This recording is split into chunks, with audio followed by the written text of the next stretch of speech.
Buenas, bienvenidos a la segunda parte de la historia de las civilizaciones.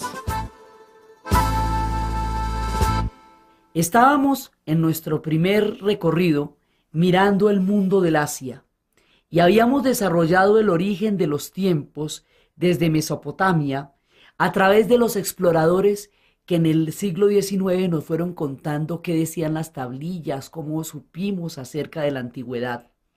Y habíamos quedado en un momento en que había nacido un niño en la estepa de Mongolia con una marca de sangre en la mano que conocíamos como Temujin y el mundo conocería como Gengis Khan. Esto sucede en el Asia.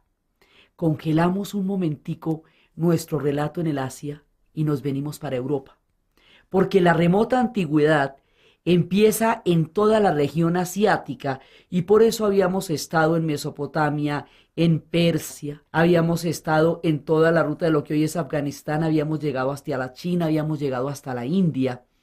Ahora nos vamos a devolver para formar lo que conoceremos con el nombre de Occidente. Por eso congelamos un momento la imagen de los mongoles quietos en la estepa antes de que se lancen sobre el Asia. Y nos devolvemos tomando de nuevo el curso del Tigris y el Éufrates hacia un lugar que conoceremos como Anatolia. Anatolia, o el Asia Menor, o el país que hoy llamamos Turquía, nos va conduciendo hasta la llegada a Occidente porque es el puente que comunica Oriente con Occidente. Y allí nos vamos acercando hacia un pueblo absolutamente prodigioso, cuyo pensamiento va a desarrollar el pilar de una estructura que conocemos como Occidente. Resulta que había en el siglo XIX en Alemania un muchachito que, escuchando los versos de Homero, se le ocurrió un día que eso podía no ser una leyenda, sino podía ser de pronto un documento histórico. Y dedicó su vida a pensar cómo sería eso. Era un alemán, un tipo organizado, hizo empresa, hizo negocios, de chiquito se sabía los versos de la Ilíada y se los recitaba a todo el mundo por moneditas, vivía obsesionado y decía que él iba a descubrir Troya. Este personaje, cuando tenía 46 años, llegó y ya tenía una fortuna y le dijo a su esposa rusa: voy a descubrir Troya. La esposa inmediatamente le pidió el divorcio porque le pareció que el hombre estaba absolutamente chifloreto. Y él se fue para Grecia, sacó un aviso en el periódico diciendo que quería una esposa griega. Consiguió una esposa griega, tuvo un montón de hijos que naturalmente se llamaban Agamenón y Clitemnestra y como todos los héroes homéricos, y se dedicó con los versos en la mano, se fue a esta Asia Menor de la que estamos hablando, se fue a un lugar y empezó a leer los versos de la Ilíada y empezó a mirar palabra por palabra si había un atardecer por donde se podía proyectar el atardecer, si había una sombra por donde se podía proyectar la sombra, si había una montaña, si mencionaban una colina. Y después de leerlo y leerlo y leerlo en voz alta, dijo: ¡aquí! Y empezó la excavación. Y cuando empezó la excavación, después de haberse preparado toda una vida y haber hecho una fortuna para irla a gastar en descubrir Troya, empezaron a excavar y descubrieron 9 ciudades sumergidas debajo de la tierra, una de las cuales es Troya. Y allí descubrieron el tesoro de Troya, y allí descubrieron el mundo de Micenas, toda la historia homérica la va a descubrir este hombre que se llama Heinrich Schliemann. Y el hombre va y le pone a la mujer de él, a su esposa, todos los tesoros que consiguió, los tesoros de Príamo, todo esto, los tesoros de Agamenón se los va a ponerle todo eso y la va a vestir de oro, y así comprobamos la leyenda de una de las primeras referencias que nosotros tenemos acerca de la maravillosa cultura griega. Y aparecen los griegos en escena en nuestro relato. Entonces la idea es que nosotros hacemos de cuenta que la antigüedad es una calle larga que empieza en Mesopotamia hacia el año 4500 antes de Cristo, haciendo la salvedad de que esa es la información que tenemos hasta ahora que eso es susceptible de cambiar cualquier día de estos, pero hasta ahora va así. Y esa calle se va formando diferentes cuadras, ¿sí? Entonces, por un lado están los de Mesopotamia, luego están los de Egipto, 4500, los egipcios más o menos 3500, los persas más o menos 2500. Entre los egipcios y los persas van apareciendo los chinos y van apareciendo los hindúes, los chinos 1770 a.C. Luego van apareciendo los pueblos del Medio Oriente, los fenicios, que van a inaugurar toda la ruta del Mediterráneo, hoy libaneses. Los primeros que llegaron hasta la Bretaña buscando el estaño. Aparecen ellos y serán dueños del Mediterráneo durante mucho tiempo, comerciantes. Aparecen los hebreos, y también en la tierra de Canaán, que habíamos visto que los hebreos eran los de la montaña y los egipcios y los fenicios eran los del mar. Van apareciendo y ya hacia el siglo VIII, contemporáneos de los persas, pero que los persas vienen de muy atrás, es que tenemos los primeros indicios de la cultura griega por Homero. En realidad, la cultura griega empieza muchísimo antes, en Micenas, por eso la llamamos en Creta, la cultura creto-minoica. Empezó realmente mucho tiempo antes con el laberinto, con Teseo, empieza contando la historia de esa isla madre que es Creta, donde había un minotauro que asustaba a la gente y se comía a todo el mundo, y cómo Teseo llegó allá y Ariadna le dio un hilo para que pudiera entrar y salir del laberinto. Él venció al minotauro, se fue con Ariadna, pero luego la deja abandonada en una isla. Tenía que cambiar las velas para que su padre supiera que había salido vivo. Olvidó cambiar las velas. Su padre pensó que había muerto y se lanzó al mar. Y el mar lleva por el nombre de este padre, Egeo.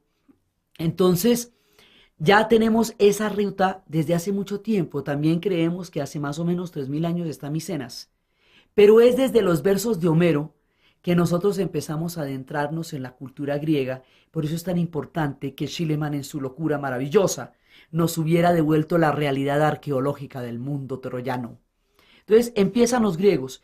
Ellos, ¿por qué son tan fantásticos? Son tan fantásticos primero porque tienen una narración mitológica maravillosa que nos ha dilucidado verdades profundas de la naturaleza humana, porque sus dioses nos hicieron ver cómo era nuestra alma en la inmensa sabiduría con que retrataron el fondo del corazón humano. Ellos vienen de un tiempo en que Gaia y Uranos, Gaia la tierra, se unió con Uranos en un abrazo de amor profundo, maravilloso, y Uranos empezó a tener hijos con ella.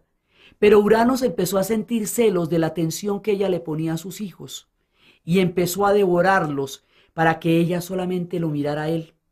Uno de estos hijos se va a salvar y se llamará Cronos. Cronos, en un momento dado, va a castrar a su padre Uranos y va a arrojar los genitales a la orilla del mar, en la isla de Chipre, en la playa de Pafos, en la segunda piedra que se ve desde la isla de Chipre.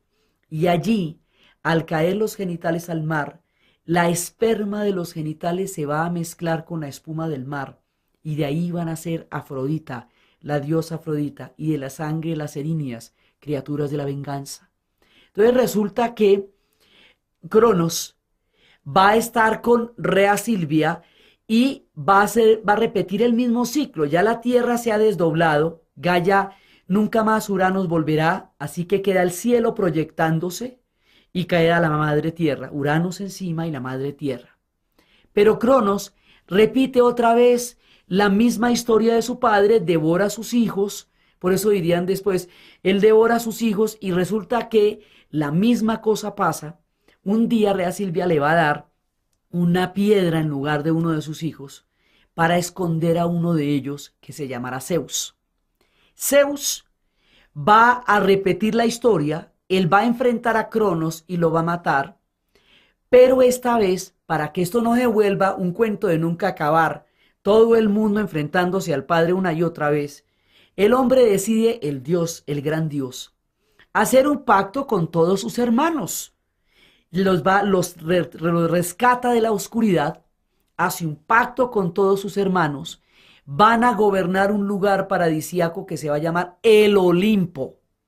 y allá en el Olimpo van a estar divinamente. Se reparten el cosmos. A Poseidón le va a dar los mares, el señor de los mares. A Hades le va a dar el inframundo, el tiempo del Averno, el reino después de la muerte, el reino de los muchos ríos, a donde se llega a través de Caronte y su barca, el reino donde finalmente, después de muchas travesías, se llega al río del olvido, donde pasan las almas cuando van a la muerte. Y él va a tener el cosmos. Y en el Olimpo van a estar sus hermanos. Afrodita como la diosa de la sensualidad, Palas Atenea como la diosa de la sabiduría, Apolo como el dios de las artes, Demeter la diosa de las cosechas. Va a relacionar todo este mundo maravilloso en donde Hermes será el mensajero de los dioses, en donde Hera será su esposa, con quien protagonizará una y mil historias. Y van a desarrollar los dioses del Olimpo una mitología, una manera de mirar el mundo prodigiosa que va a regir la cosmovisión de Occidente durante más de 7 siglos, porque los griegos van a creer en los dioses del Olimpo y luego los romanos, cuando ellos mismos sean un imperio, adoptarán los dioses del Olimpo y los traducirán a sus propios nombres, pero seguirán creyendo en ellos común y corriente.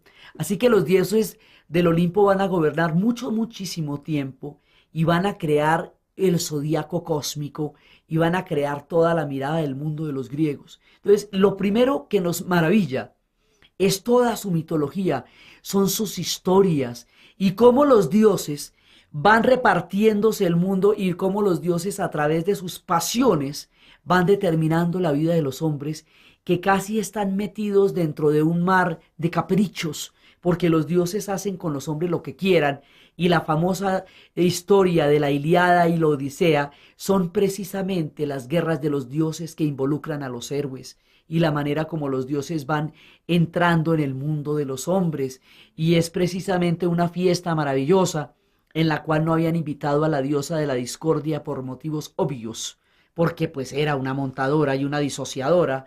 Entonces ella se le ocurre una cosa de una perversidad increíble, que es lanzar una manzana con un nombre que dijera para la más bella. Y estaban Palas Atenea, la diosa de la sabiduría, y estaba Afrodita, la diosa de la sensualidad y de la belleza, y era la mismísima esposa de Zeus. Y cae la manzana para la más bella, pues se agarran las tres. Y le preguntan a Zeus que cuál es la más bella. Zeus, bobito, no. ¿Qué va a decir él? ¿Como para qué se va a echar semejante lío encima? Entonces va a pedirle, digamos, la opinión a un pobre pastor que no tiene ni arte ni parte y al que le van a montar una película complicadísima porque él contesta que la diosa más hermosa es Afrodita. Se echa encima Palas Atenea. Bueno, esto va a ser una cosa muy complicada y porque además ella le ha ofrecido que si la nombra la más bella, le va a dar en premio a la mujer más hermosa de la tierra. Y la mujer más hermosa de la tierra va a ser la que él va a conocer como Helena de Troya. Y por el amor de estos dos, se va a desatar una guerra gigantesca que va a acabar para siempre con Troya. Troya queda en el país que hoy se llama Turquía. Queda al lado de un estrecho donde los troyanos, que llamaban también dardanos, se llama hoy Dardanelos. Ahí, en esos estrechos, es donde quedaba Troya. Entonces, el mundo griego está atravesado por héroes y dioses. Está la Ilíada, que son todas estas guerras. Está el retorno de Ulises a casa, que es la Odisea. Están las 1000 historias de cómo los dioses griegos van poblando nuestro mundo. Y esto, por un lado, esto ya los hace maravillosos. Pero además, si esto no fuera suficiente, un día les dio por dar un vuelco al pensamiento que elaboró la posibilidad histórica y mental de que existiera Occidente. Un día pensaron que no solamente iban a explicar el mundo en términos de las deidades, de las fuerzas divinas, de Gaia y de Uranos, de Zeus y de Apolo, sino que iban a buscar en la Tierra misma una explicación que se diera a partir de fuerzas no dependientes de la voluntad de los dioses, sino inherentes a la Tierra misma, sin descartar a los dioses. Ellos van a creer en los dioses, no hay problema, pero esto es otra explicación del mundo. Este pueblo dedicó su paso por la tierra a pensar y pensó el universo y lo nombró. Entonces un día en Mileto, que también queda en el país que hoy llamamos Turquía, que en aquella época de que es Anatolia, que es el Asia Menor, flujo de civilizaciones por donde los pueblos pasaban de un lado a otro, allá se le ocurrió a un personaje que podría existir un principio que le diera forma al mundo, que lo organizara, un principio único que llamaríamos Arqué, Arqué como origen. A él se le ocurrió que pudiera ser el agua, porque es el elemento que más nos determina. Él se llamaba Tales de Mileto. Y en ese paso, de la explicación mítica a la explicación a través de un principio inmanente, nos va apareciendo una cosa que se llama la filosofía de Occidente, porque la India tiene su filosofía y la China también. Esta es la de Occidente. Y significa que vamos a pensar las cosas en otros términos. Entonces otros dicen, bueno, ¿sabe qué? De repente yo no creo que sea el agua, yo creo que sea puede ser el fuego. Y eso lo dice Heráclito en Éfeso. Otro dice, no, yo pienso que es como lo indeterminado. Y ese se llama Anaximandro y hablamos del Apeiron. Otro dice, no, ¿sabe qué? Yo creo que puede ser el ser. Y es Parménides. Y se va desarrollando el pensamiento filosófico alrededor de la manera como ellos van a entender la formación y el origen de la Tierra. Simultáneamente van a desarrollar la geometría, la matemática, van a pensar el mundo, inclusive dedujeron la existencia del continente australiano sin haberlo conocido jamás, porque decían que si la Tierra era redonda y tenía bloques simétricos, tenía que haber tierra al sur como hay tierra al norte. Y si fuera al sur y sería muy grande, ya sería muy austral y se llamaría Australia. La imaginaron, nunca la conocieron, solo hasta cuando llegara el capitán Cook en 1700, pero la imaginaron y la dedujeron. Fueron capaces de entender la redondez de la Tierra a partir de la sombra de las columnas en el mediodía. Eratóstenes dedujo la redondez de la Tierra, Euclides la geometría, Pitágoras el número dorado, la tetractis, y con él la teoría de los triángulos. Desarrollaron un pensamiento gigantesco, caminaban de un lado al otro de Atenas pensando el universo, desarrollaron la democracia como forma de gobierno, pensaron en que el consenso podría ayudar muchísimo más a la manera como los pueblos decidieran gobernarse a sí mismos. Y de allí salió Atenas, y esto llegaría a un punto maravilloso a partir de la figura gigantesca de Pericles, que va a juntar toda la sabiduría para hacer una ciudad esplendorosa. Y al lado del brillo de Atenas estaba un hombre austero que se llamaba Licurgo, que montó unas leyes sumamente severas. No, hoy Licurgo están muy duras esas leyes. No, viene tranquilo, no hay problema. Yo voy a dar un viaje. Cuando vuelva las derogamos. El hombre se fue a mandarse morir de hambre en una cueva. Luego las leyes se quedaron de ese tamaño. La ciudad que tendría las terribles leyes de Licurgo la conoceríamos como Esparta. Y por fuerte y terrible que Esparta fuera, cuando las madres le decían a sus hijos vuelve con tu escudo sobre él, Esparta tiene una característica, serían los dientes de Grecia, porque es Esparta la que va a contener el flujo de la civilización persa que se está expandiendo a una velocidad gigantesca y que le queda solamente el otro lado de Europa para conquistar. Los griegos van a parar a los persas, a quien no los paró nadie. Los persas eran impresionantes. Ellos van a cubrir una parte gigantesca de la tierra, llegaron hasta el norte de la India, todo lo que es Afganistán, toda la ruta de todo ellos llegaron a hacerlo. Entonces, los persas solamente se van a trancar en Grecia, con la historia de los 300, precisamente con el combate que le dieron en un estrecho donde pudieron vencer el ejército persa de más de 1.000.000 de hombres porque lo cogieron en el estrecho. Entonces en Salamina y en Maratón ellos van a lograr trancar a los persas.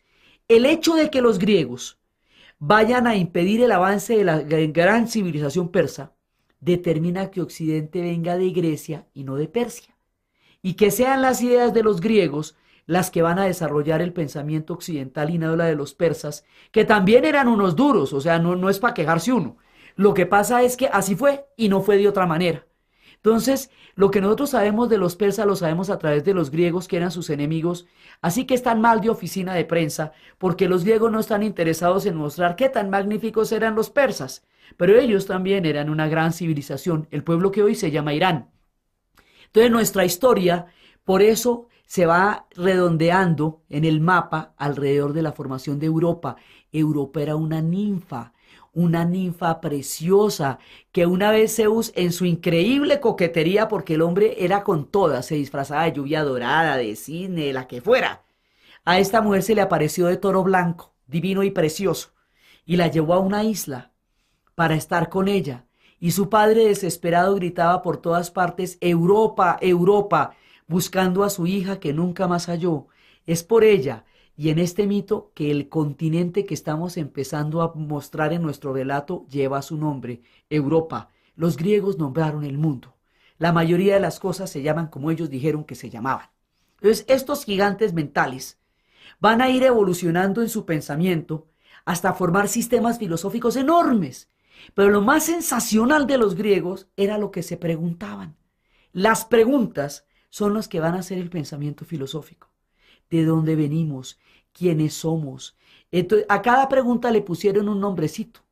A la pregunta por el ser la llamaron ontología, a la pregunta por el conocimiento la llamaron epistemología, a la pregunta por el bien y el mal la llamaron la ética, a la pregunta por la belleza la llamaron la estética, y así formaron una serie de preguntas y cada uno las contestó de una manera, y esas respuestas y esas preguntas hacen la filosofía occidental.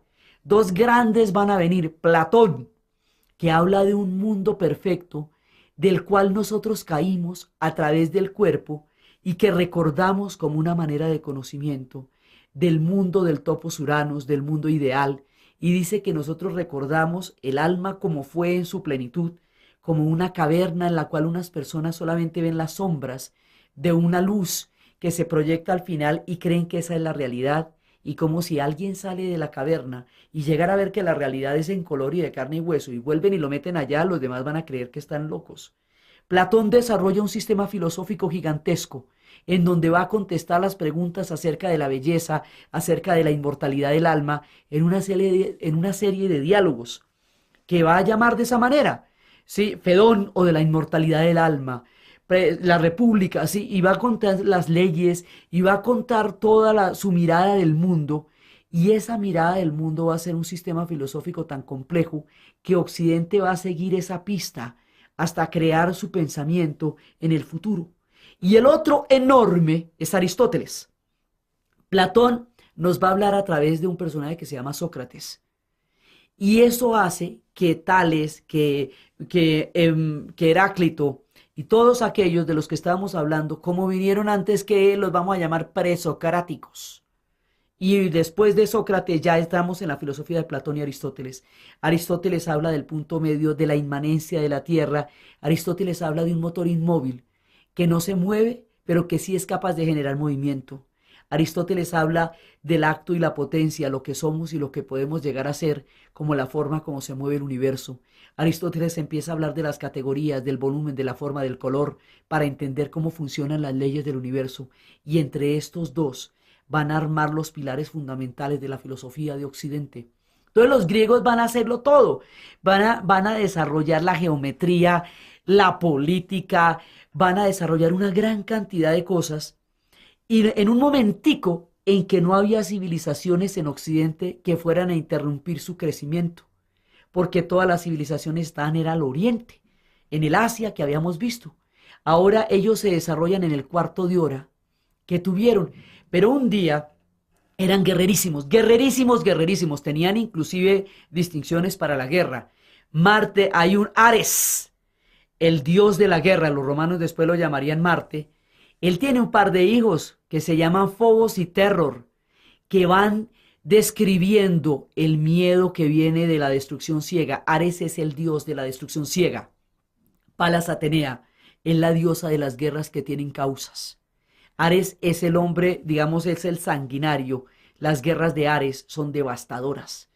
Entonces, las guerras entre Esparta y Atenas, todo el tiempo, los griegos nunca van a ser una sola, ni van a ser un imperio, ni van a ser una unidad.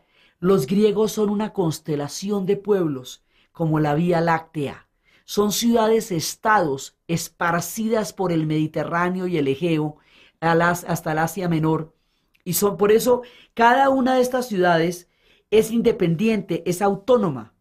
Por esa razón, no podemos hablar de una unidad si ellos sí tienen una misma cultura, unos mismos dioses, una misma lengua y un mundo al que pertenecen, pero cada una de estas ciudades tiene unas leyes y una manera diferente de gobernarse, y cada una de ellas se considera autónoma frente a las otras.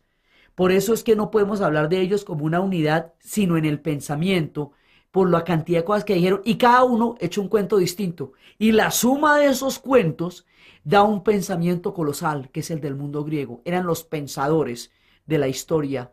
Entonces ellos se van a hundir en las guerras entre Esparta y Atenas, que se estaban dando en una región que conocemos como las guerras, como Peloponeso, por Pelope, uno de los personajes míticos que va a recibir una maldición y va a ser el origen de la casa de los Atreides. Los griegos son la mezcla de muchos pueblos, son la mezcla de los de los diferentes, de los eolios, son las de los dorios, de los áticos, van creando una cantidad de pueblos que van a crear este mundo griego.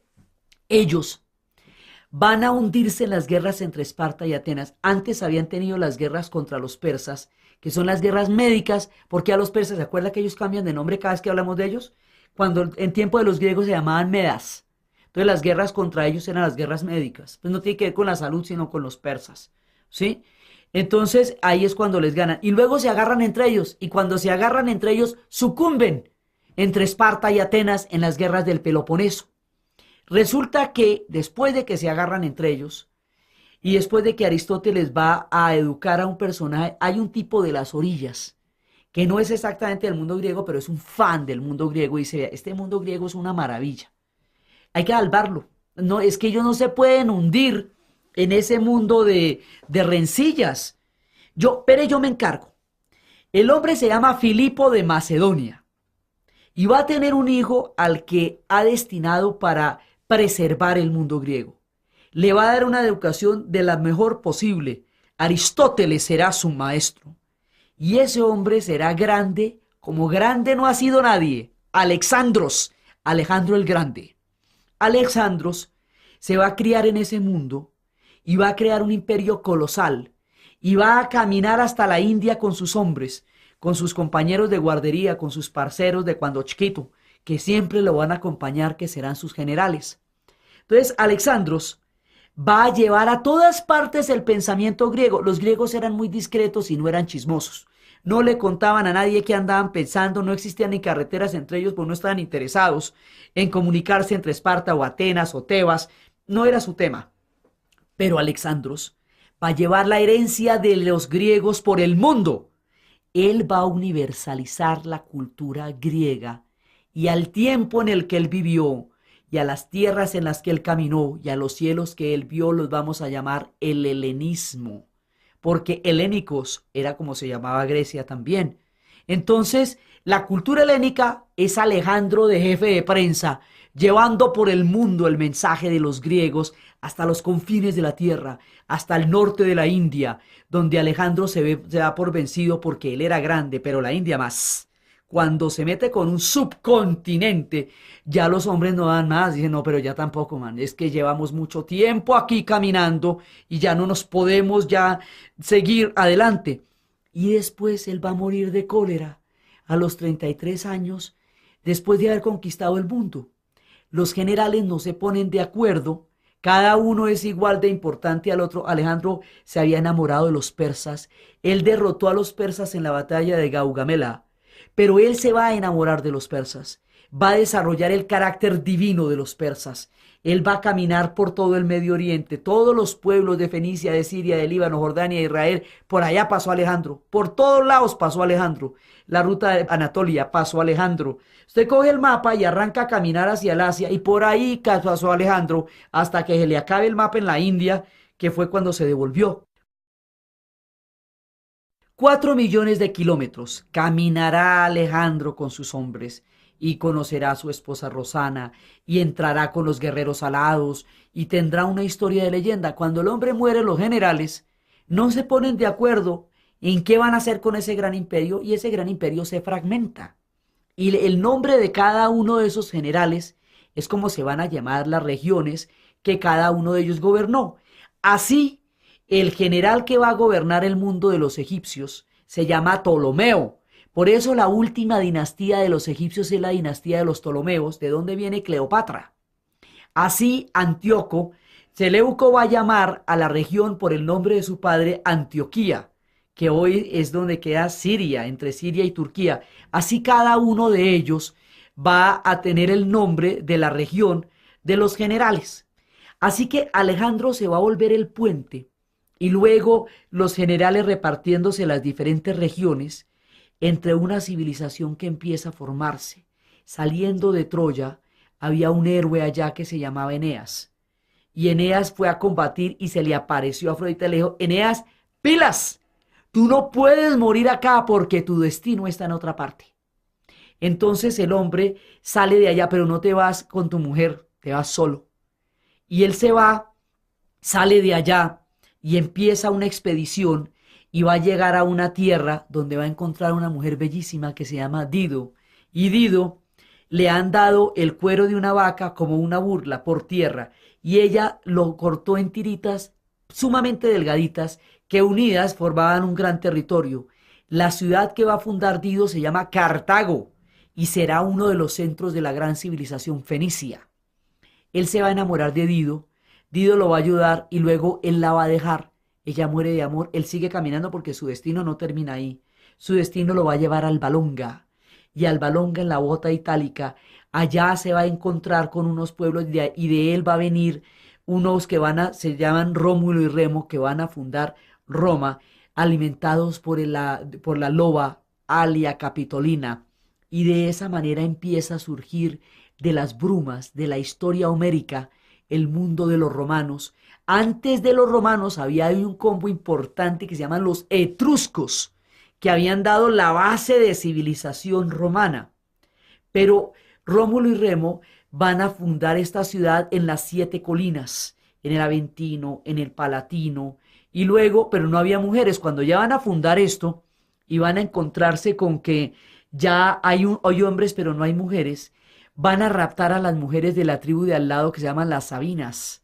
Y en el rapto de las Sabinas, todo esto formará parte importantísima de la historia del arte. Todo esto está pintado, en los museos del mundo está pintado todo esto.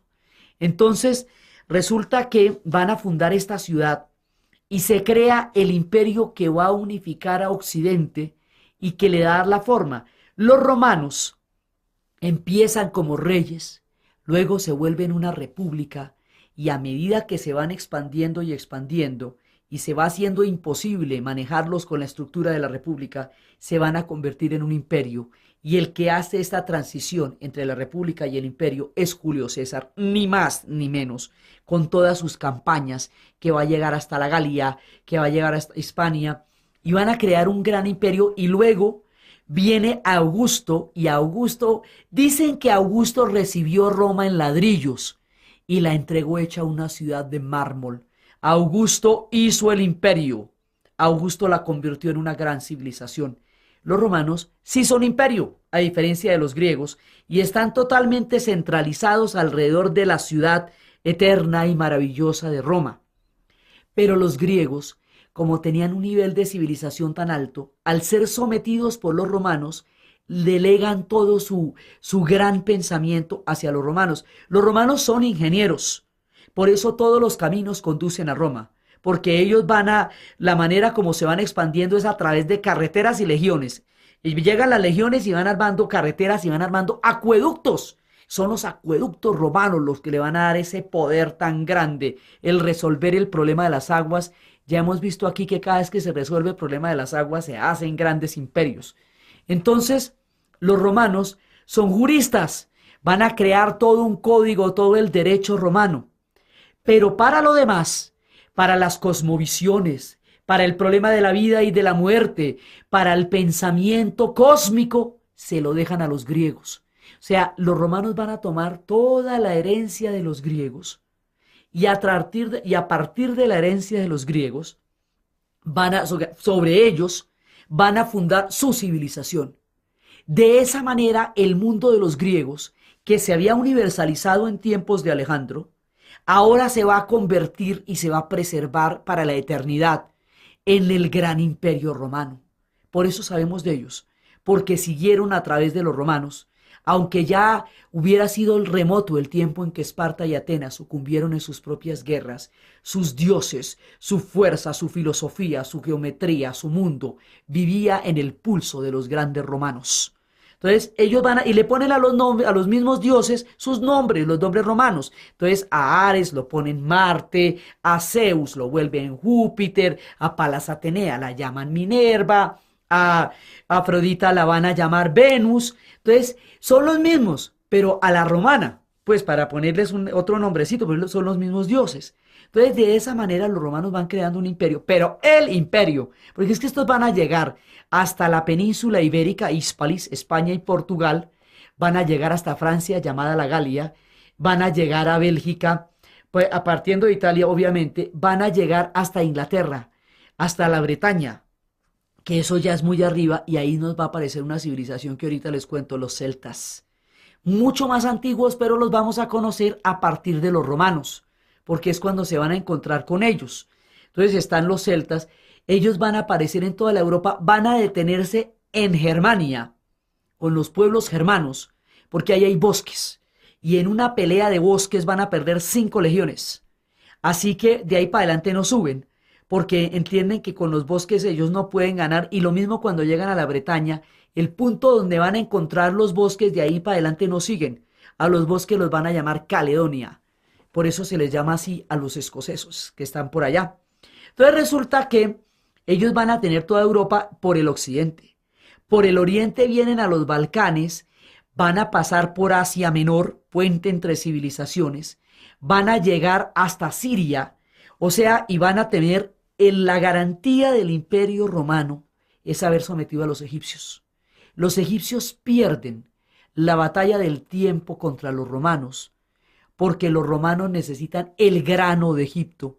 Cleopatra es la última reina que primero amó a Julio César y luego a Marco Antonio, y pierde la batalla de la historia. Pero habían durado 27 siglos, tampoco para quejarse uno. Eran más viejos que todos, nunca ha habido un imperio como ellos. Ni tenemos idea nosotros de la eternidad que ellos vivieron como vida cotidiana. Y en ese momento, el granero del imperio no era ni de los romanos, era de Octavio Augusto mismo. De manera que él administraba eso y no se lo iba a dejar robar. Con eso garantizaba el alimento para las legiones y para el pueblo romano. Y de esa manera el hombre tenía el sartén por el mango, que era el grano de Egipto. Así van a llegar hasta el oriente. En el oriente van a llegar hasta Siria y van a llegar hasta Armenia, y se van a encontrar con los persas que siguen por ahí. Aquí llaman partos, ¿sí? Pero son los mismos persas que hoy son Irán. Es que se nos aparecen cada ratico. Contra ellos no van a poder. Pero bueno, es que es un imperio que va por todo el Mediterráneo. Entonces nos va a quedar España, Francia, Portugal, nos va a quedar una parte de la Alemania, todos los Balcanes, lo que es el país de Italia, obviamente, nos va a quedar lo que es la Anatolia, hoy Turquía, nos va a quedar Siria, Líbano, Jordania, nos va a quedar Egipto, Libia, Argelia, el Mediterráneo, todo el norte del África, porque en el norte, en el Mediterráneo, van a enfrentarse con los fenicios y van a tener unas batallas terribles, y en esas batallas es donde van a perder la guerra los fenicios, y el Mediterráneo sería romano. Los fenicios van a quedar los cartagineses, que son los mismos fenicios, y las ciudades como Numancias y todo eso van a quedar en la sombra del pasado, bajo las botas del imperio romano, y van a llegar hasta entonces. Mientras tanto, por España va pasando todo este combo. Pasaron los fenicios, pasaron los griegos, pasan los romanos, formando un crisol de civilizaciones que después llegará en algún punto a encontrarse con los nuestros. Entonces, en ese momento, ya los romanos tienen todo el Mediterráneo, un imperio tan grande y se va expandiendo y vienen los Césares y los Claudianos y las grandes novelas, las de Robert Graves contando la historia de Claudio y Mesalina, las de Asimov contando rigurosamente los hechos del mundo romano y los 12 Césares, y luego empiezan a venir los gobernantes desde Hispalis y vienen los Antoninos y Adriano y Trajano, y resulta que mientras está el imperio romano en su grandeza, se va formando en una de las provincias del imperio, en la parte oriental, en el mundo de Judea, va a nacer un personaje que va a cambiar la historia y nos va a llevar al fin de la antigüedad. Ese personaje nace cuando todo el mundo está esperando un Mesías. Los hebreos, los judíos no pueden de ninguna manera plegarse a la dominación romana, porque la dominación romana, que es bastante flexible en términos de gobierno y de dioses, tiene una sola condición, y es que tienen que aceptar a los dioses del Olimpo como una manera de aceptar la fidelidad a Roma. Los judíos no pueden hacer eso. Y no pueden hacerlo porque ellos tienen un pacto único con Yahvé. Yahvé es su único Dios. Yahvé no puede ser representado en imágenes. Yahvé, ni siquiera ese es su nombre. Yahvé es el innombrable.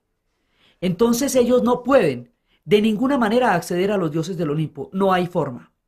Lo que para los romanos es un problema político, para los judíos es un problema teológico. Y esto los va a llevar a una serie de enfrentamientos y rebeliones que siempre va a tener una gran tensión. Los judíos están esperando que llegue un Mesías que de una vez por todas los libre del sometimiento a los romanos, porque ellos no estaban allá de voluntarios. Ellos fueron sometidos. Estos imperios no se hacen por plebiscito. Eso le van pasando a usted las legiones por encima y hágale. Entonces, en un momento dado, ellos están esperando un guerrero macabeo como el que tuvieron en tiempos en que el helenismo intentó imponer su cultura sobre la cultura de los judíos. Pero resulta que llegó un hombre que creía en la paz y el amor, y esto los desconcertó por completo, porque el hombre tenía un discurso completamente distinto al que ellos estaban esperando en su tradición de seguir manteniendo sus costumbres y su fe y su monoteísmo por encima de las influencias, las deportaciones, las invasiones, la esclavitud de los egipcios, la deportación con los mesopotamios, por encima de todo. Entonces ahora estaban esperando un macabeo de esos bien serios, y llega un hombre con otra historia totalmente diferente, que lo llaman Jesús. Y esto va a hacer que una parte de ellos crea que Jesús es el Mesías y otra parte de ellos aún aguarde al Mesías. Los que creen que Jesús es el Mesías harán una historia aparte y se llamarán cristianos, el origen del cristianismo. Los otros continuarán en la tradición judaica hasta nuestros días. El cristianismo empieza como un proyecto dentro del Imperio Romano, luego será paralelo al Imperio Romano, y por último será más grande que el Imperio Romano. Entonces empieza el mensaje de Jesús, y el mensaje de Jesús va a impregnar el mundo de una nueva mirada, porque habla de la igualdad de los hombres en sociedades que estaban basadas sobre la esclavitud. Eso no lo habían dicho antes. Y eso es revelador, y habla del amor, y habla del perdón en sociedades donde la venganza era el criterio y el código de justicia. Trae un mensaje totalmente distinto, y esto cambia el pensamiento de su tiempo. Entonces después Jesús va a morir en un proceso de sacrificio cósmico y de enfrentamiento político y de enfrentamiento teológico. De muchísimas maneras se puede interpretar ese hecho que partió al mundo. Entonces, poco a poco, la Roma de los dioses del Olimpo se va a ir cristianizando a medida que el mensaje se va extendiendo por el Mediterráneo. Resulta que en alguna parte de ese mensaje van empezando las ciudades. Ese mensaje viene de Oriente. Así que Siria, Líbano, Jordania, Turquía lo van a conocer antes que Roma. Son los primeros cristianos, porque cuando llegue a la ciudad de Roma propiamente, ya le ha dado la vuelta al Oriente. Por lo tanto, el cristianismo oriental es el primero de los cristianos. Y eso le va, digamos, el carácter de los romanos va a irse impregnando de este nuevo mensaje y va cambiando poco a poco hasta que sea distinto la Roma que una vez surgió.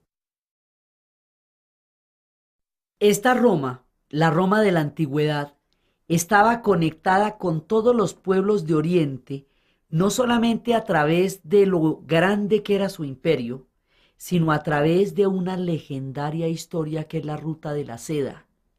Los chinos, que habían estado en nuestro relato ya, tienen una leyenda. Cuentan la historia de una chica cuyo padre se fue a la guerra y no regresaba. Pasaron 3 años. Desesperada, prometió casarse con el primero que trajera a su padre. A los 3 años su padre regresó en un caballo. Su felicidad era desbordante. Y el caballo, después del encuentro entre esta mujer y su padre, empezó a relinchar desesperado en el corral. Entonces el papá le dijo: ¿qué le pasa a ese caballo? Y dijo: no, es que yo hice una promesa. Yo prometí casarme con el que lo trajera y el caballo ahora, mire, está que la monta. Entonces, ¿qué hacemos? Entonces el papá dice: no, pues matemos al caballo porque no le podemos cumplir la promesa. Mataron al caballo, la piel la extendieron en el césped. Y un día esta chica pasó caminando cerca al caballo y la piel la envolvió y la subió en un árbol y se convirtió en la morera. Y es el origen del gusano de seda. La seda llegó a crear en el mundo de la China una impresionante forma de vivir. La seda se convirtió en una mercancía, la seda se convirtió en una ruta. La ruta empezaba desde la China, atravesaba toda el Asia Central, lo que hoy es Uzbekistán, Tayikistán, lo que eran las grandes ciudades de Samarcanda, atravesaba el mundo de los persas, llegaba por la Anatolia. Allí se dividía en dos: una parte pasaba por Siria, otra parte pasaba por Egipto. La ruta llegaba hasta Roma. Y los romanos, la primera vez que vieron la seda, quedaron paralizados, no por la fuerza del ejército persa cuando se enfrentaron con ellos, sino por la núbil sutileza de la seda de la que estaban hechas los estandartes de los persas. Eso paralizó a los romanos. Era la belleza la que los tenía totalmente atónitos, más que la fuerza del gran imperio persa. Y los romanos hacen de la seda maravillas y se inventan la moda, porque eran titinísimos, ellos eran completamente play, y entonces la moda se va a hacer a partir de la seda. La ruta de la seda va a ser una de las rutas más importantes en la historia, porque no solamente son los pueblos, sino los contactos a través de las rutas los que van determinando el rumbo de las civilizaciones. Entonces, esta historia que viene de la China, que contaban cómo la diplomacia de la seda hacía que los chinos, para someter, digamos, para aliarse con los pueblos bárbaros que estaban alrededor de ellos, cazaban a una de estas princesas núbiles que apenas si tocaban el pie con el piso, la cazaban no con el jefe de la tribu, sino con el hijo. Y ella, a través de su sutileza y de su suavidad, iba transformando a su hijo, de manera que en la siguiente generación ya estos tenían la influencia de la China. Eso se llamaba la diplomacia de la seda. Cuentan que una de ellas era tan aficionada a los vestidos porque la seda se deshace, que el esposo le dijo: ¿y cómo va a ser cuando todo se acabe? La convenció de que llevara los gusanos en su tocado, para que de esa manera pudiera volver a hacer los vestidos de seda. Y así fue como el gran secreto de los chinos salió de lo más hermético y el mundo conoció la seda fuera de la China, porque no sabían de dónde venía la seda, qué era esa maravilla. La seda se volvió una moneda y como se deshace no era inflacionaria, siempre tocaba volver a recurrir a la seda. Entonces, esta seda que viene de los chinos va a llegar hasta el mundo de los romanos. Por la ruta de la seda es que Asia va a conocer la palabra de Gautama Buda. Es el emperador amarillo en la China, conocerá el mensaje de Buda a través de la ruta de la seda. La ruta de la seda llegará hasta el ancestral Japón, que se está formando a partir de la unión entre Isamani e Isagani, que habían arrojado una gota dorada de una flecha formando las 4 islas del Japón, que va creándose alrededor de toda esta influencia en el lejano oriente. Esta historia nos va llevando hasta Roma. Esta era la Roma esplendorosa, la Roma de los acueductos, la Roma de las leyes, la Roma del Senado, la Roma de todas las legislaciones. Esta Roma que prefiguró la estructura jurídica que hoy también mantenemos. Esta Roma que universalizó un idioma, el latín. Del latín vendrán una cantidad de lenguas, incluida la nuestra. Nuestro relato también es fruto del latín. Del latín, ellos van a universalizar la cultura de su época. Y es en esa Roma donde Pablo de Tarso dijo que Jesús, después de que Jesús se le apareció y le dijo que por qué lo perseguía y él se convierte al cristianismo y va a ocultarse en las catacumbas de la antigua ciudad de Damasco, después de que Pablo recibe el mensaje de Jesús, dice que Jesús no murió solamente por el mundo, por su pueblo, por los judíos de donde originalmente venían y por los cristianos, sino por toda la humanidad.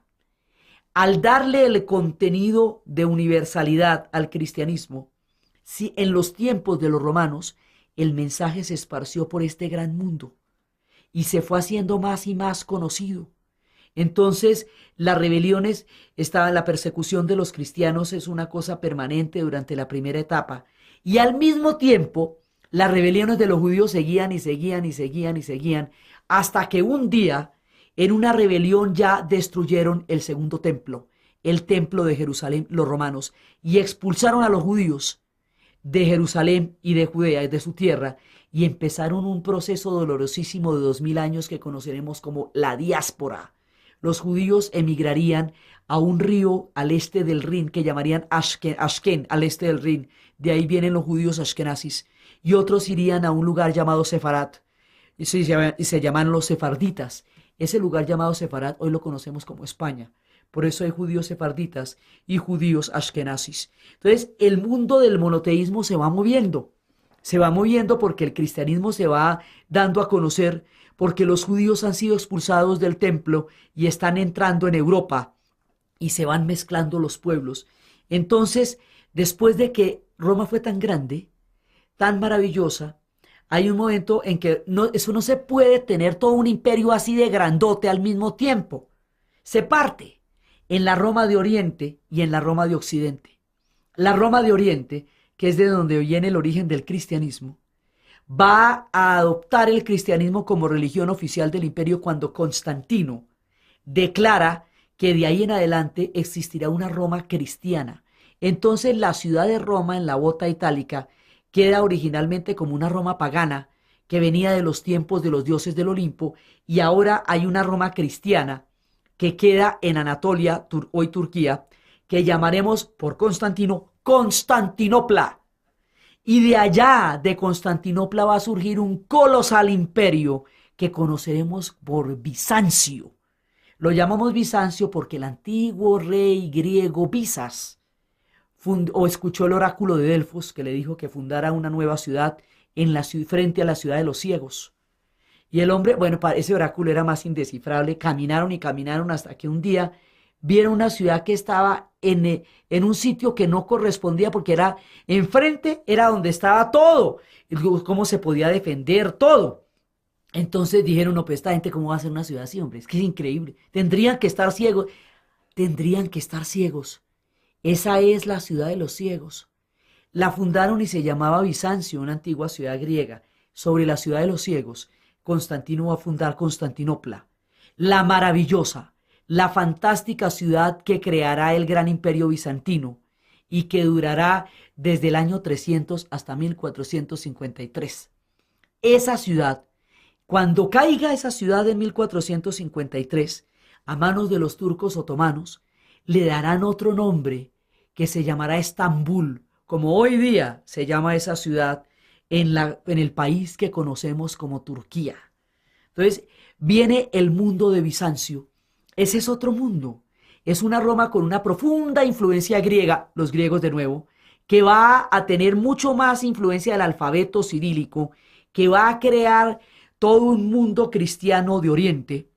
Y luego el cristianismo se va a imponer en la Roma de la península itálica, de la bota itálica. Y ya, pero ahí cuando se forma la Roma de Oriente y se forma la Roma de Occidente, ahí va a haber más adelante una ruptura. Uno será en la Iglesia Ortodoxa y otro será en la Roma de Occidente, que es la Roma de los papas. Hay un momento en que los romanos se van a desgastar ya, y los pueblos germanos que estaban en las orillas, que siempre quisieron formar parte del Imperio Romano y que no lo fueron desde las legiones, y los pueblos de arriba también, los pueblos britanos, todo, hay un momento en que Roma va a ser invadida por los pueblos bárbaros. Hay un momento en que Roma se desgasta, ya ha pasado de todo, los buenos y los malos, los maravillosos, el fantástico Adriano, Trajano, el loco ya había pasado antes el loco del Calígula, el demente del Nerón, el fantástico de Antonino. Bueno, eso había pasado una civilización impresionante. Y hay un momento en que Roma se empieza a deshacer y el proyecto ya no es viable. Los únicos que tienen un proyecto que en ese momento realmente puede sustituir el valor de Roma son los cristianos, porque lo que Cristo custodia no lo destruye la espada del bárbaro, porque su reino no es de este mundo. Así que dan una valoración capaz de sustituir el vacío que va dejando la caída del Imperio Romano. El Imperio Romano cae nomás en Occidente. Lo que pasa es que como desde Occidente van a contar la historia, parecería que hubiera caído en el mundo entero. Cae en Occidente. La Roma de Oriente durará 1000 años más y será sensacional. Bizancio traerá los ríos de civilización de los persas, de los hindúes, de los egipcios, de los fenicios y toda la continuidad del saber que fluirá por los ríos de Bizancio, emanada de la antigua Alejandría, de las ciudades de Alejandro, mientras que en la Roma de Occidente se interrumpe el flujo de la civilización y surge otro mundo totalmente distinto. Entonces ahí se queman muchos archivos, desaparecen las ciudades, desaparece la moneda. El día que vuelan el acueducto romano, hasta ahí fue, porque el acueducto era la fuerza del imperio. Los bárbaros se van a tomar Roma y van a crear otro mundo totalmente distinto. El conocimiento va a quedar en las abadías y lo van a tener los monjes que a mano escriben lo que una vez fue la antigüedad. Los celtas, el pueblo de los druidas, el pueblo del bosque, del muérdago, de la verbena.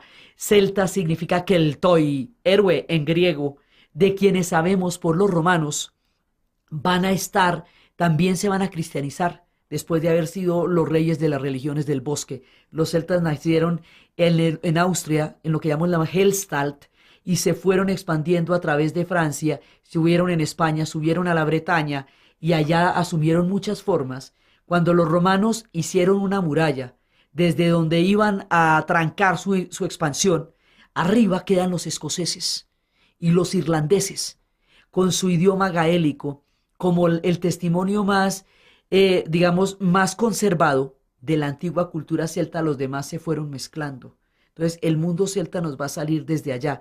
Estos celtas de Irlanda preservaron la cultura de Occidente en el tiempo en que la caída del Imperio Romano generó un desorden inmenso, absolutamente inmenso. Entonces se va a formar otro mundo donde los pueblos se están moviendo por un lado y por otro, y de esta manera van a tener lo que nosotros llamamos el medioevo. El medioevo, la Edad Media, ¿entre qué y qué? ¿En la mitad de qué? La Edad Media entre Grecia y Roma, y un fenómeno de redescubrir lo que Grecia y Roma fueron, que se va a llamar el Renacimiento. Es que se llama Renacimiento porque cuando terminen estos 11 siglos, en que el mundo fue distinto a como era en la antigüedad, van a volver a recordar cómo era. El mundo del medioevo es un mundo cristiano, teocrático. Era tan peligrosa la cantidad de tribus que se estaban moviendo que hubo que crear mecanismos de defensas. Las defensas eran fortalezas. Los nobles se dedicaban a la guerra. Los campesinos hacían con ellos un pacto de lealtad. Yo trabajo tu tierra, tú me defiendes de los bárbaros.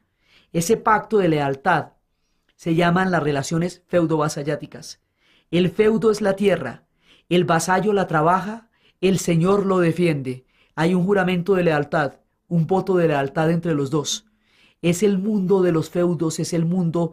Por eso, porque el feudo era la tierra, a esa etapa la llamamos feudalismo, ¿sí? Y las relaciones feudo-vasalláticas fue la manera como se entendieron, y los señores feudales eran los que los defendían. Esa es la época de las grandes leyendas de Robin Hood, de Ivanhoe, de Lady Marian. Es el tiempo que se están cristianizando los bosques, se mezclan las antiguas religiones del bosque con un mundo cristiano. Es el tiempo en que los vikingos, que venían de los hombres de las bahías, que venían del norte, van a asolar el medioevo, van a llevar sus dioses y sus druidas. Los vikingos son primos de los germanos, que andaban a orillas del imperio, y van a nacer allá en los tiempos de los hielos, navegantes insignes, capaces de recorrer los vientos sin conocer la brújula. Llegaron hasta América y hasta Groenlandia con Eric el Rojo. Los vikingos, forjadores de civilización, creadores del parlamento. Los vikingos, pueblos que trajeron una inmensa sabiduría y un conocimiento de las corrientes, van a aterrorizar a Europa durante este periodo del medioevo. Y van a encontrarse también estos pueblos mezclándose, van a formar el mundo de los europeos. Porque también están los vikingos por un lado, de las viejas estepas de Rusia frías, van a bajar los eslavos para asentarse en la península de los Balcanes y darle un carácter completamente diferente a los pueblos del este, distinto a los del Mediterráneo, porque los del Mediterráneo vienen todos de Roma, mientras que los de los Balcanes van a estar marcados por el sello de los eslavos. Europa se va poblando, este continente se agita, se mueve en un mundo que se desintegra y otro que nace. Los vikingos van formando naciones en su expansión y en sus oleadas. Los normandos, que es como se llamarán los vikingos cuando se cristianicen, darán origen a dos naciones, a Francia y a Inglaterra.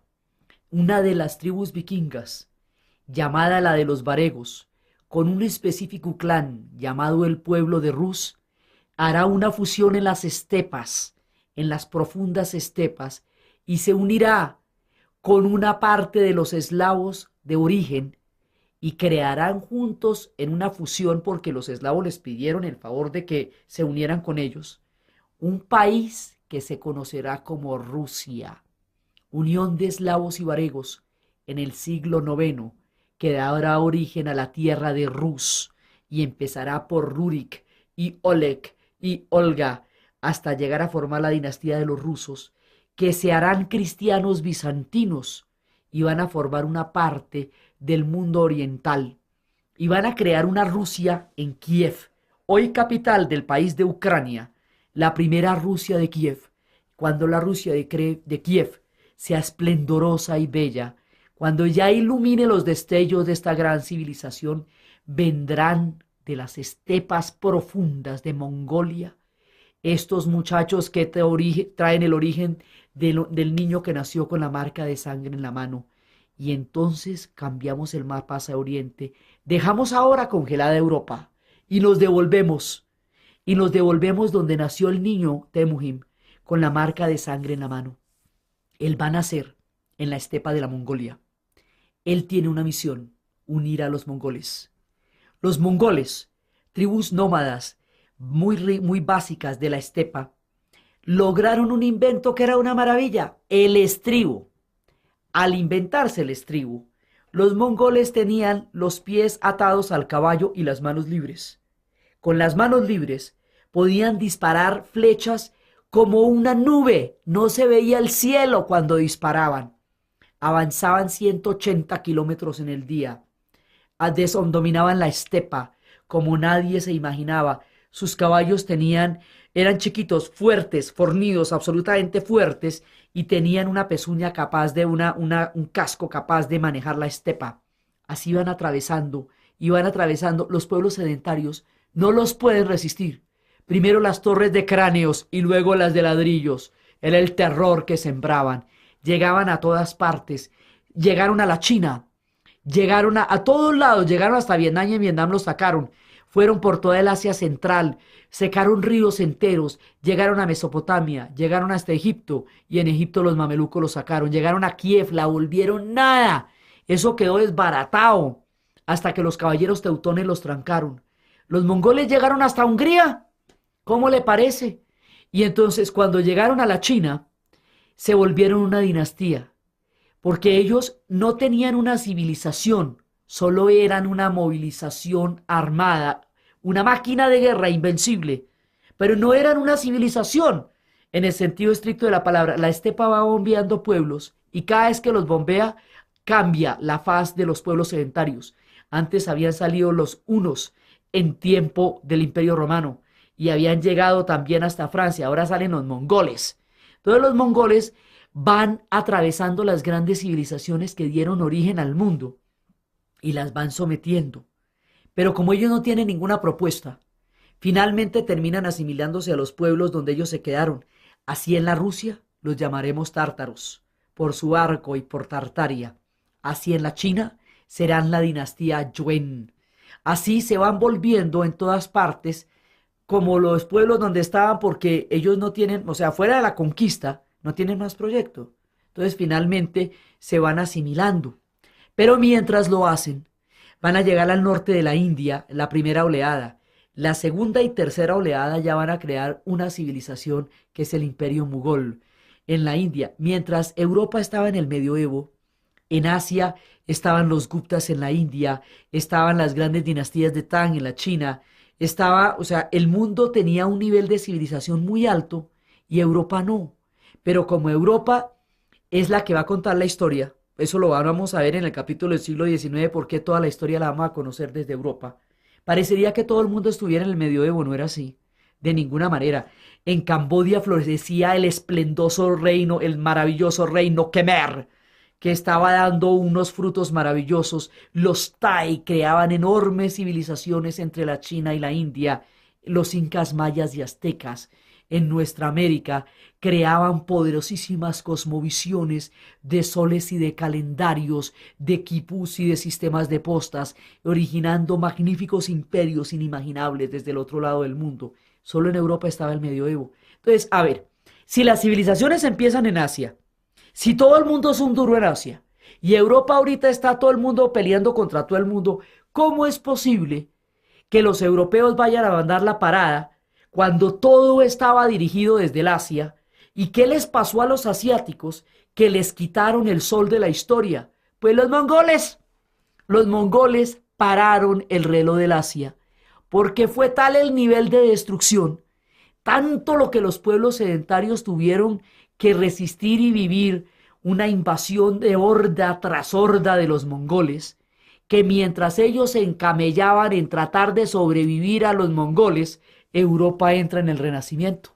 Sí, o sea, paran el reloj del Asia, mientras tanto los europeos terminan por resolver sus líos y terminan por empezar a formar otro tipo de cosmovisiones que les va a dar el desarrollo de la ciencia, la conquista de los mares, la redondez de la tierra, los imperios, y ahí van a empezar a mandar la parada.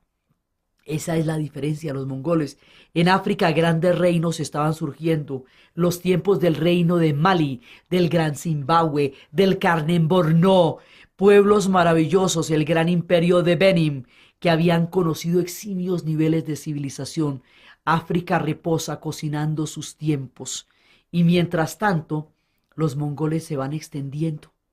Entonces, en ese instante, por un lado, los mongoles van cabalgando las estepas. ¿Por qué? Es que el Asia entera es una estepa. Hay una parte, saliendo de la cordillera del Himalaya, ya hay una parte donde el Asia es una sola estepa y se puede cabalgar a caballo. Nosotros no nos podemos imaginar eso porque nuestro continente está totalmente está surcado por montañas infranqueables. Pero el Asia no. Hay una estepa enorme, enorme, enorme que se puede cabalgar hasta Hungría. Entonces, pues eso fue lo que hicieron los mongoles. Le pasaron por encima a Anatolia, le pasaron por encima a todo el mundo y ahí pararon los relojes del Asia. Antes de eso, mientras los mongoles estaban empezando a fraguar su proyecto de conquista del mundo durante 2 siglos, pero lo conquistaron todo, casi todo. Antes de eso, en un punto remoto de Arabia, un comerciante recibió una llamada, recibió una iluminación. El comerciante se llamaba Mahoma. Se le ha aparecido Alá a través de su emisario, el arcángel San Gabriel, que es el que da las grandes noticias, porque ese mismo arcángel fue el que le dijo a María que ella estaba esperando un hijo que iba a ser de Dios. O sea, cada vez que se aparece el arcángel San Gabriel, la cosa es muy seria. Entonces, este personaje abandona su vida de comerciante y se va a dedicar a practicar, a enseñar una nueva fe. Alá le va a dictar directamente de su propia visión unos versos que quedarán consignados en un libro, llamaremos el Corán. Esos versos están compuestos de 114 suras. Son escritos por la mano de Mahoma bajo la revelación directa de Alá. Mahoma se va a emparentar con todas las tribus del desierto. Mahoma huirá de la Meca a Medina. Cuando lo haga, Eso será el año 1 de la era del Islam, el 622, cuando huya de la Meca a Medina. La Égira se llama esta huida, año 1 de la era del Islam. El tiempo lo van a contar diferente. A partir de Cristo, la antigüedad termina y luego se va a hacer lo que se llama el medioevo, pero ese conteo es solamente para el mundo de los cristianos, aunque como Europa sea cristiana, se vaya a universalizar. No es así como los persas miran su tiempo, ni los chinos, ni los judíos, ni aquellos que no parten en dos su historia por Jesús. Los musulmanes lo van a contar a partir del año 1 de la era del Islam, cuando huye Mahoma de la Meca a Medina. Calendarios hay muchos. Lo que pasa es que ahora manejamos un solo calendario y el esquema de la Edad Antigua, como todo aquello que pasó entre los remotos tiempos de Mesopotamia y la llegada de Cristo, la Edad Media como aquello que sucedió entre el fin del Imperio Romano y el Renacimiento, la Edad Moderna como todo aquello que sucede entre el Renacimiento y el siglo XX, y la Edad Contemporánea como el siglo XX y XXI, lo que llevamos. Ese es el esquema europeo. Lo utilizamos porque es el que con mayor referencia podemos decir, pero no todo el mundo cuenta su tiempo así, ni para todo el mundo pasó lo que para los europeos, solo que ellos van a universalizar la historia a partir del conteo de su propia especificidad de lo que a ellos les pasó. Así Mahoma huye de la Meca a Medina y Mahoma va a crear un estado, una religión, una mirada del mundo, una organización social, una organización histórica, una fe. O sea, Mahoma va a hacer una cosa impresionante, va a organizar las tribus del desierto. Muchas de las costumbres del Islam que hoy parecen incomprensibles son pueblos del desierto. Esto, digamos, la manera como se cuida el clan. Durante las guerras de expansión del Islam, los guerreros morían con mucha facilidad. Una mujer, esposa de un guerrero en el desierto con un hijo no sobreviviría. 4 mujeres, esposas de un mismo guerrero, con bastantes hijos son un clan. El clan sobrevive más allá de la muerte del guerrero. Por eso es la poligamia. En el Islam la sensualidad está dada en la mirada. Si no hay paredes porque son pueblos del desierto, entonces ¿qué sustituye a las paredes? Los velos, las telas, son las paredes del desierto. Se cubren las mujeres para protegerlas de las guerras del Islam. Muchas cosas tienen que ver con eso. El Islam se expande también a través de la tolerancia, a través de la manera como ellos piden a otros que paguen tributo y acepten su fe, pero se acomoda también a muchas civilizaciones. De no ser tolerante el Islam, no hubiera podido entrar en pueblos tan distintos como Arabia e Indonesia, si es que esto va a llegar a todas partes, a Siria, Líbano, Jordania, donde antes habían llegado los mundos cristianos, llegará el mundo del Islam, a toda el África del Norte, a todas partes. Cuando Mahoma muere, hay un problema de sucesión muy grave. ¿Qué vamos a hacer? Mahoma, entre todas las diferentes tribus con quienes tenía lazos de amistad y de parentesco, ha dejado su descendencia a su hija Fátima, casada con su primo y su pariente y su parcero Ali. Esos son sus descendientes, con 2 hijos, su Hassan y Hussein. Pero a la muerte del profeta, Fátima y Ali serán asesinados con sus 2 hijos. Así que la descendencia sanguínea del profeta queda interrumpida. Mientras tanto, a los versos del Corán se le suma una cosa que se llaman los versos adicionales del Corán, unos comentarios, que dicen que también dictó Mahoma, que se llaman sunas. Hay quienes creen que esos comentarios y la solución histórica de nombrar 5 califas para suceder al profeta, califa significa sucesor. No vamos a buscar una descendencia sanguínea porque no la podemos encontrar, nos moriríamos tratando de hacerlo. Vamos a armar un problema administrativo, 5 califas, que no son ni dioses ni profetas, son simplemente hombres que están administrando esto. Y vamos a creer en los versos adicionales del Corán. Quienes así creen se llamarán a sí mismos sunitas. Pero los hay que no aceptan ni los 5 califas, ni aceptan los versos adicionales, sino que creen que la verdadera descendencia ha muerto y que ellos buscarán en la fe del espíritu el seguimiento. Chía significa seguimiento, los que así creen se llamarán chiitas. El mundo del Islam será sunita en su gran mayoría. Solo los persas se convertirán al chiismo, porque los persas que habían invadido a Mesopotamia en tiempos de la antigüedad, ahora se ven invadidos por pueblos provenientes de allá y los aceptan, pero como sunitas, pero como chiitas. Entonces los persas son chiitas. Este mundo del califato va cambiando. Su centro original es la Meca. Todas las mezquitas están en dirección a la Meca. Pero luego, en tiempos de los sunitas, va a haber un nuevo centro que será Damasco con el califato de los omeyas. Y estos omeyas van a crear una gran civilización hasta que vayan a ser depuestos por otros que se llaman los abasides. Los abasides van a tener su centro en Bagdad, el hoy doloroso país de Irak. Y eso va a ser la civilización de las 1001 noches. Allá van a estar las fuentes, los ríos de miel, las doncellas, las danzas, los mercados, los bazares, Sinbad el marino. Todo eso va a pasar en la preciosa, otrora linda ciudad de Bagdad. Entonces, de los omeyas se escapa uno solo cuando una dinastía depone a la otra. Y ese se va por el norte de África. Y ese tipo se llama Abderramán. Y va a crear en lo que hoy es España un califato, la cosa más maravillosa del mundo. El califato de Córdoba. 1 millón de habitantes, alumbrado público en el año 10. El Islam conocerá el álgebra, la química, los algoritmos, los logaritmos, la cámara oscura, la óptica, los trasplantes de córnea, la medicina. Una síntesis prodigiosa de Oriente y Occidente hará del Islam una gran civilización, y la gran herencia del pueblo persa iluminará al Islam de los árabes, igual que los griegos iluminaron a los romanos, de la misma manera. Así que la matriz poderosa es persa, porque Persia es una civilización que emana cantidades de conocimiento desde los tiempos de Zoroastro hasta la llegada del Islam, desde los tiempos de los sufis que creen que el mundo es un océano de amor cósmico, del cual todos somos receptores, todos los seres vivos, y que es el amor el más importante de los conocimientos porque es el que permite que se acerquen los corazones y los hombres.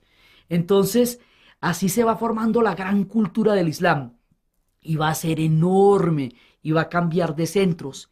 A toda esta cultura gigantesca que comparte territorio con Bizancio en la misma península de Anatolia del país que hoy es Turquía, a todas estas les va a pasar por encima a los mongoles. Entonces los mongoles van a hacer estragos en todos lados porque le van a caer encima también a las civilizaciones del Islam. Y mientras tanto, Europa, que había partido tanto tiempo en guerras, empieza a recomponerse.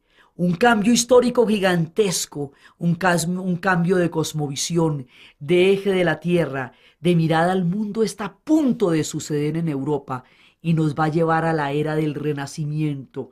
Y el Renacimiento será un esplendor no imaginable, y Da Vinci dibujará la divina proporción, y Copérnico cambiará el eje de la tierra, y eso es lo que vamos a ver en nuestro siguiente CD. Va a tener el cosmos. Y en el Olimpo van a estar sus hermanos. Afrodita como la diosa de la sensualidad, Palas Atenea como la diosa de la sabiduría, Apolo como el dios de las artes, Demeter la diosa de las cosechas. Va a relacionar todo este mundo maravilloso en donde Hermes será el mensajero de los dioses, en donde Hera será su esposa, con quien protagonizará una y mil historias. Y van a desarrollar los dioses del Olimpo una mitología, una manera de mirar el mundo prodigiosa que va a regir la cosmovisión de Occidente durante más de 7 siglos, porque los griegos van a creer en los dioses del Olimpo y luego los romanos, cuando ellos mismos sean un imperio, adoptarán los dioses del Olimpo y los traducirán a sus propios nombres, pero seguirán creyendo en ellos común y corriente. Así que los dioses del Olimpo van a gobernar muchísimo tiempo y van a crear el zodíaco cósmico y van a crear toda la mirada del mundo de los griegos. Entonces, lo primero que nos maravilla es toda su mitología, son sus historias y cómo los dioses van repartiéndose el mundo y cómo los dioses a través de sus pasiones van determinando la vida de los hombres que casi están metidos dentro de un mar de caprichos, porque los dioses hacen con los hombres lo que quieran, y la famosa historia de la Ilíada y la Odisea son precisamente las guerras de los dioses que involucran a los héroes y la manera como los dioses van entrando en el mundo de los hombres, y es precisamente una fiesta maravillosa en la cual no habían invitado a la diosa de la discordia por motivos obvios, porque pues era una montadora y una disociadora. Entonces ella se le ocurre una cosa de una perversidad increíble, que es lanzar una manzana con un nombre que dijera para la más bella. Y estaban Palas Atenea, la diosa de la sabiduría, y estaba Afrodita, la diosa de la sensualidad y de la belleza, y era la mismísima esposa de Zeus. Y cae la manzana para la más bella, pues se agarran las tres. Y le preguntan a Zeus que cuál es la más bella. Zeus, bobito, no. ¿Qué va a decir él? Como para qué se va a echar semejante lío encima. Entonces va a pedirle, digamos, la opinión a un pobre pastor que no tiene ni arte ni parte y al que le van a montar una película complicadísima porque él contesta que la diosa más hermosa es Afrodita. Se echa encima Palas Atenea. Bueno, esto va a ser una cosa muy complicada y porque además ella le ha ofrecido que si la nombra la más bella, le va a dar en premio a la mujer en la inmensa sabiduría con que retrataron el fondo del corazón humano. Ellos vienen de un tiempo en que Gaia y Uranos, Gaia la Tierra, se unió con Uranos en un abrazo de amor profundo, maravilloso, y Uranos empezó a tener hijos con ella. Pero Uranos empezó a sentir celos de la atención que ella le ponía a sus hijos, y empezó a devorarlos para que ella solamente lo mirara a él. Uno de estos hijos se va a salvar y se llamará Cronos. Cronos, en un momento dado, va a castrar a su padre Uranos y va a arrojar los genitales a la orilla del mar, en la isla de Chipre, en la playa de Pafos, en la segunda piedra que se ve desde la isla de Chipre.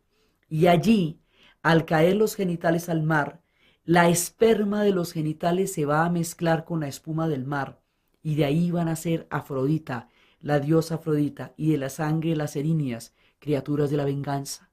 Entonces resulta que Cronos va a estar con Rea Silvia y va a repetir el mismo ciclo. Ya la Tierra se ha desdoblado, Gaia nunca más Uranos volverá, así que queda el cielo proyectándose y caerá la madre Tierra, Uranos encima y la madre Tierra.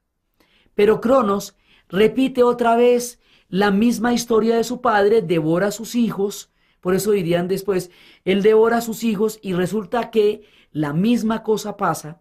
Un día Rea Silvia le va a dar una piedra en lugar de uno de sus hijos para esconder a uno de ellos que se llamará Zeus. Zeus va a repetir la historia, él va a enfrentar a Cronos y lo va a matar, pero esta vez, para que esto no se vuelva un cuento de nunca acabar, todo el mundo enfrentándose al padre una y otra vez, el hombre decide, el Dios, el gran Dios, hacer un pacto con todos sus hermanos. Los rescata de la oscuridad, hace un pacto con todos sus hermanos, van a gobernar un lugar paradisíaco que se va a llamar el Olimpo, y allá en el Olimpo van a estar divinamente. Se reparten el cosmos. A Poseidón le va a dar los mares, el señor de los mares. A Hades le va a dar el inframundo, el tiempo del Averno, el reino después de la muerte, el reino de los muchos ríos, a donde se llega a través de Caronte y su barca, el reino donde finalmente, después de muchas travesías, se llega al río del olvido, donde pasan las almas cuando van a la muerte. Y él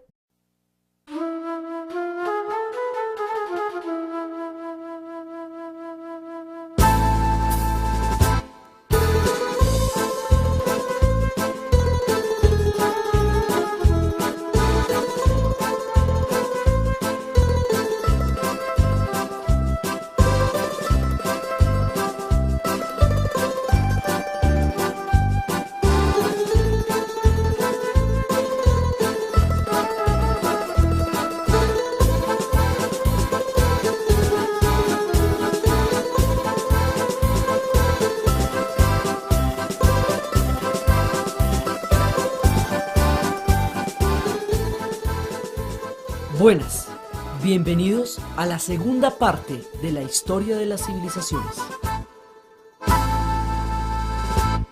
Estábamos en nuestro primer recorrido mirando el mundo del Asia y habíamos desarrollado el origen de los tiempos desde Mesopotamia a través de los exploradores que en el siglo XIX nos fueron contando qué decían las tablillas, cómo supimos acerca de la antigüedad.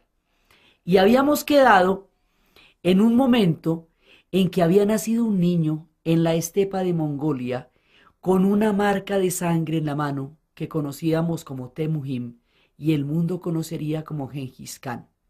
Esto sucede en el Asia. Congelamos un momentico nuestro relato en el Asia y nos venimos para Europa, porque la remota antigüedad empieza en toda la región asiática y por eso habíamos estado en Mesopotamia, en Persia, habíamos estado en toda la ruta de lo que hoy es Afganistán, habíamos llegado hasta la China, habíamos llegado hasta la India. Ahora nos vamos a devolver para formar lo que conoceremos con el nombre de Occidente. Por eso congelamos un momento la imagen de los mongoles quietos en la estepa antes de que se lancen sobre el Asia. Y nos devolvemos tomando de nuevo el curso del Tigris y el Éufrates hacia un lugar que conoceremos como Anatolia. Anatolia, o el Asia Menor, o el país que hoy llamamos Turquía, nos va conduciendo hasta la llegada a Occidente, porque es el puente que comunica Oriente con Occidente. Y allí nos vamos acercando hacia un pueblo absolutamente prodigioso, cuyo pensamiento va a desarrollar el pilar de una estructura que conocemos como Occidente. Resulta que había en el siglo XIX en Alemania un muchachito que, escuchando los versos de Homero, se le ocurrió un día que eso podía no ser una leyenda, sino podía ser de pronto un documento histórico.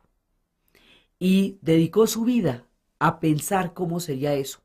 Era un alemán, un tipo organizado, hizo empresa, hizo negocios, de chiquito se sabía los versos de la Ilíada y se los recitaba a todo el mundo por moneditas, vivía obsesionado y decía que él iba a descubrir Troya. Este personaje, cuando tenía 46 años, llegó y ya tenía una fortuna y le dijo a su esposa rusa: voy a descubrir Troya. La esposa inmediatamente le pidió el divorcio porque le pareció que el hombre estaba absolutamente chifloreto. Y él se fue para Grecia, sacó un aviso en el periódico diciendo que quería una esposa griega.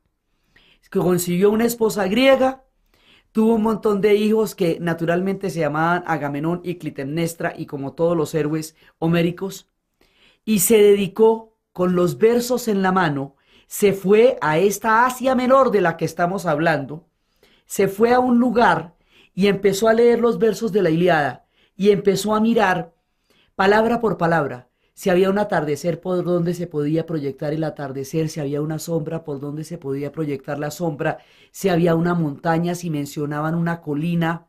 Y después de leerlo y leerlo y leerlo en voz alta, dijo: ¡aquí! Y empezó la excavación. Y cuando empezó la excavación, después de haberse preparado toda una vida y haber hecho una fortuna para irla a gastar en descubrir Troya, empezaron a excavar y descubrieron 9 ciudades sumergidas debajo de la tierra, una de las cuales es Troya. Y allí descubrieron el tesoro de Troya, y allí descubrieron el mundo de Micenas, toda la historia homérica la va a descubrir este hombre que se llama Heinrich Schliemann. Y el hombre va y le pone a la mujer de él, a su esposa, todos los tesoros que consiguió, los tesoros de Príamo, todo esto, los tesoros de Agamenón se los va a ponerle todo eso y la va a vestir de oro, y así comprobamos la leyenda de una de las primeras referencias que nosotros tenemos acerca de la maravillosa cultura griega. Y aparecen los griegos en escena en nuestro relato. Entonces la idea es que nosotros hacemos de cuenta que la antigüedad es una calle larga que empieza en Mesopotamia hacia el año 4500 a.C., haciendo la salvedad de que esa es la información que tenemos hasta ahora que eso es susceptible de cambiar cualquier día de estos, pero hasta ahora va así. Y esa calle se va formando diferentes cuadras, ¿sí? Entonces, por un lado están los de Mesopotamia, luego están los de Egipto, 4500, los egipcios más o menos 3500, los persas más o menos 2500. Entre los egipcios y los persas van apareciendo los chinos y van apareciendo los hindúes, los chinos 1770 a.C. Luego van apareciendo los pueblos del Medio Oriente, los fenicios, que van a inaugurar toda la ruta del Mediterráneo, hoy libaneses. Los primeros que llegaron hasta la Bretaña buscando el estaño. Aparecen ellos y serán dueños del Mediterráneo durante mucho tiempo, comerciantes. Aparecen los hebreos, y también en la tierra de Canaán, que habíamos visto que los hebreos eran los de la montaña y los egipcios y los fenicios eran los del mar. Van apareciendo y ya hacia el siglo VIII, contemporáneos de los persas, pero que los persas vienen de muy atrás, es que tenemos los primeros indicios de la cultura griega por Homero. En realidad, la cultura griega empieza muchísimo antes, en Micenas, por eso la llamamos en Creta, la cultura creto-minoica. Empezó realmente mucho tiempo antes con el laberinto, con Teseo, empieza contando la historia de esa isla madre que es Creta, donde había un minotauro que asustaba a la gente y se comía a todo el mundo, y cómo Teseo llegó allá y Ariadna le dio un hilo para que pudiera entrar y salir del laberinto. Él venció al minotauro, se fue con Ariadna, pero luego la deja abandonada en una isla. Tenía que cambiar las velas para que su padre supiera que había salido vivo. Olvidó cambiar las velas. Su padre pensó que había muerto y se lanzó al mar. Y el mar lleva por el nombre de este padre Egeo. Entonces, ya tenemos esa ruta desde hace mucho tiempo. También creemos que hace más o menos 3000 años está Micenas. Pero es desde los versos de Homero que nosotros empezamos a adentrarnos en la cultura griega. Por eso es tan importante que Schliemann, en su locura maravillosa, nos hubiera devuelto la realidad arqueológica del mundo troyano. Entonces empiezan los griegos. Ellos, ¿por qué son tan fantásticos? Son tan fantásticos primero porque tienen una narración mitológica maravillosa que nos ha dilucidado verdades profundas de la naturaleza humana, porque sus dioses nos hicieron ver cómo era nuestra alma